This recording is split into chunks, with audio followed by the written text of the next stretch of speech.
സമാധാനം പറയാൻ അറിയണം. കാരണം നമ്മളെ സംബന്ധിച്ച് ഈ കമ്പനി ഇന്നോ ഇന്നലെയോ തുടങ്ങിയ കമ്പനിയല്ല.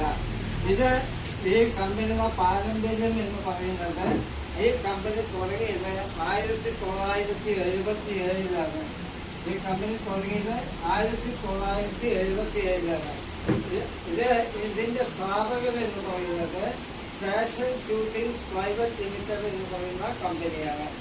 തിലോക് ചന്ദ് ചാപ്ലാജി എന്ന് പറയുന്ന അദ്ദേഹം 77 ഫാഷൻ ഷൂട്ടിംഗ്സ് പ്രൈവറ്റ് ലിമിറ്റഡ് എന്ന് പറയുന്ന കമ്പനി തുടങ്ങി.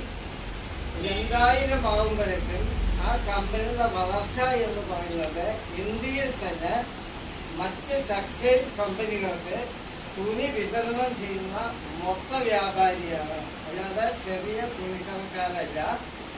റിലയൻസ്, മസ്തിരാജ്, രാമരാജ് ഇങ്ങനെയുള്ള വലിയ വലിയ കമ്പനികൾക്ക് അവർ ആവശ്യപ്പെടുന്ന ക്വാളിറ്റിയിൽ ഡെയിലി കണക്കിന് തുണി സപ്ലൈ ചെയ്യുന്ന പ്രമുഖ 10 കമ്പനികളിൽ ഒരു കമ്പനിയാണ് ഫാഷൻ ഷൂട്ടിംഗ്സ് പ്രൈവറ്റ് ലിമിറ്റഡ് എന്ന് പറയുന്ന കമ്പനി.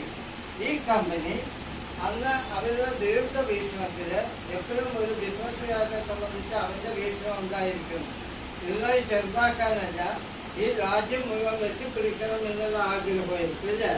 ആ ഇതില് അവരുടെ ബിസിനസിനെ കുറിച്ചുള്ള അന്വേഷണത്തില് അവർ മനസ്സിലാക്കി ഡയറക്റ്റ് മാർക്കറ്റിംഗ് ആണ് ഇന്ന് വേൾഡ് ലെവലില് പല രാജ്യങ്ങളിലെയും സാമ്പത്തിക ഭദ്രത മാറ്റിമറിച്ചത് എന്ന് മനസ്സിലാക്കിയിട്ട് 2000 ഓഗസ്റ്റ് മാസം അവര് ഈ ഫാഷൻ ഷൂട്ടിംഗ്സ് എന്ന് പറയുന്ന കമ്പനി RCM എന്ന ബ്രാൻഡ് ലൈനില് അവര് ഡയറക്റ്റ് മാർക്കറ്റിംഗിൽ കടന്നു വന്നു.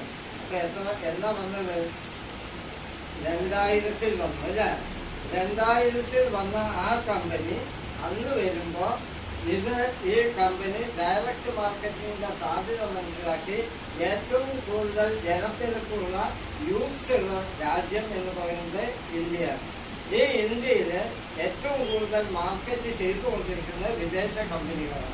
അപ്പൊ നമ്മുടെ രാജ്യത്തിൽ തന്നെ നമ്മുടെ പ്രോഡക്റ്റ് ഉൽപ്പാദിപ്പിച്ചുകൊണ്ട് നമ്മുടെ രാജ്യത്തെ സേവിക്കുക, അതോടൊപ്പം തന്നെ ഇവിടുത്തെ ജനതയ്ക്ക് ആരോഗ്യമുള്ള ഒരു അവസ്ഥ ക്രിയേറ്റ് ചെയ്യുക. അത് ഉപയോഗിക്കുന്ന വ്യക്തികൾക്ക് കമ്പനിയുടെ വളർച്ചയ്ക്കനുസരിച്ച് തന്നെ അവരുടെ സാമ്പത്തിക ഭദ്രത കൈവരിക്കുക.